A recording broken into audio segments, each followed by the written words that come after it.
ছাত্র দলের পক্ষ থেকে একটা দাবি আছে যে এটা আপনি স্যার ফার্স্ট প্রায়োরিটি একটু দেখার চেষ্টা করবেন, সেটা হচ্ছে এই শাখা থেকে ওই শাখা যাওয়ার যে রাস্তাটা, যে কর্তৃপক্ষের সাথে কথা বললে স্যার জিনিসটা কাজ তারা করে স্যার, এই প্রচন্ড বাধা ছাত্রদের জায়গা আপনারা যে আমরা বরাবরই করছি এইখানে আমাদের যারা বর্তমান এমপি নাই, যে কর্তৃপক্ষে বললে আপনারা বলে এটা কাজ হয়। কিছু ছাত্রছাত্রীদের দিয়ে একটা মানববন্ধন বা একটা এটাও আমি চিন্তা করছি। আপনার কথা বলে যদি কাজ না হয় তারপরে আমরা মানববন্ধন করি। এটা হচ্ছে কি, এর দুটো অংশ, একটা হলো পৌরসভার আর একটা আছে রেলের। তো এখানে ঝামেলা আছে।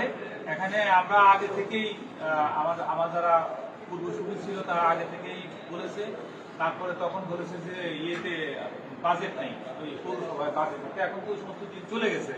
এখন কিভাবে বাজেট হয়, কিভাবে করা যায়, পৌরসভাটুকু অন্তত করা, তারপরে রেলটুকু কিভাবে করা যায়, কার কাছে গেলে যাওয়া যায়, ইনশাল্লাহ এই ব্যাপারে আমরা মানে এই যে ডিসি তো জয়েন করেছে, আমরা ওনার কাছে সুযোগ যাবো, তারপরে আমরা এই কথা বলবো। খেয়াল রাখেন, হ্যাঁ।